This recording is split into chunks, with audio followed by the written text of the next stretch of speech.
चलिए क्वेश्चन आपका 10th class के बोला है कि निम्न द्विघात बहुपदों के शून्य ज्ञात कीजिए और शून्यंकों तथा गुणांकों के बीच के संबंध की क्या करना है, सत्यता की जांच करना है।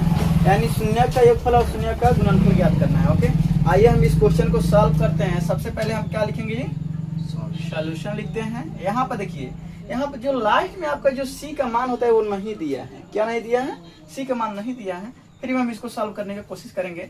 यहाँ पर क्या है जी, 4u² + 8u है, यही ना है। यहाँ पर देखिए, अगर इसको इसमें क्या कॉमन दिखाई दे रहा है, यानी 4 दूनी 8 होता है, यानी हम 4u अगर कॉमन लेते हैं तो हमारे पास क्या बच जाएगा, u प्लस, यही ना बचेगा जी, ये बचेगा। अब देखिए, अब यही को प्रथम पद बन जाएगा। क्या बन जाएगा जी, प्रथम पद।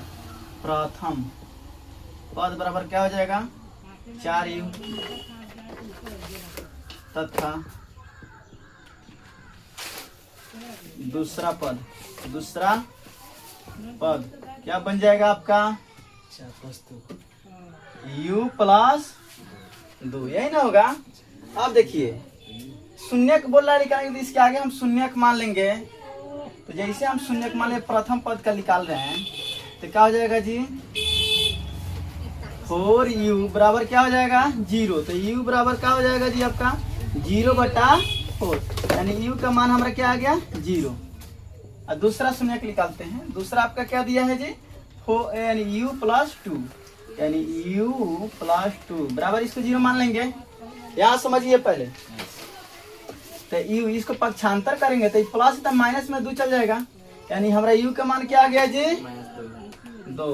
ओके, तो इसी को हम क्या मान लेंगे, एक को अल्फा मानेंगे और दूसरा को बीटा मानेंगे।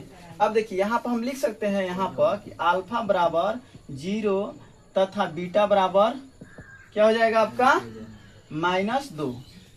समझ में आया, इतना तो आप लोग को समझ में आ गया होगा। अब देखिए, यहाँ पर हम इसको, यहाँ पर आप ध्यान दीजिएगा, इसको a मानेंगे, इसको b मानेंगे। ओके, अब देखिए, a का मान इधर हम लिख लेते हैं। a का मान कितना हो जाएगा आपका, 4, ध्यान से समझिएगा। और b का मान कितना हो जाएगा, 8।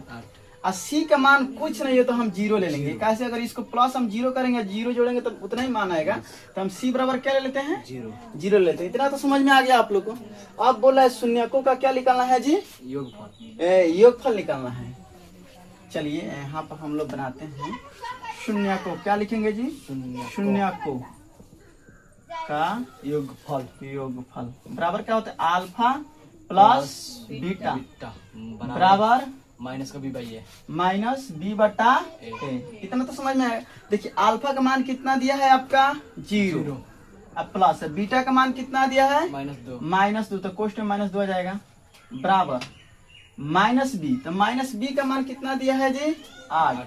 यहाँ माइनस में आ जाएगा, बटा a का मान कितना हो जाएगा जी आपका, 4 हो जाएगा। अब यहाँ पर देखिए, अगर दोनों पक्षों का मान समान आ रहा है तो बुझिए कि हमारा शून्यकों का योगफल सही होगा। अब देखिए, माइनस और प्लस में गुना करेंगे तबे कोष्ठ खत्म होगा। तो यानी 0 माइनस कितना हो जाएगा, 2। अब बराबर ये कटेगा, 4 दूनी कितना हो जाएगा, 8। यानी हमारा इसको देखिए, बराबर में हमारा कितना हो जाएगा, -2।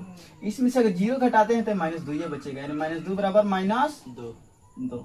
तो देखिए, शून्यकों का आपका हमारा क्या निकल गया, योगफल। उसके बाद निकालेंगे शून्यकों का गुणनफल तथा शून्यकों का गुणनफल बराबर क्या होता है जी, अल्फा × बीटा बराबर c/a होता है, यही ना होता है। अल्फा के मान क्या दिया है, 0 दिखाई दे रहा है, देखो तो इसमें दिखाई दे रहा है।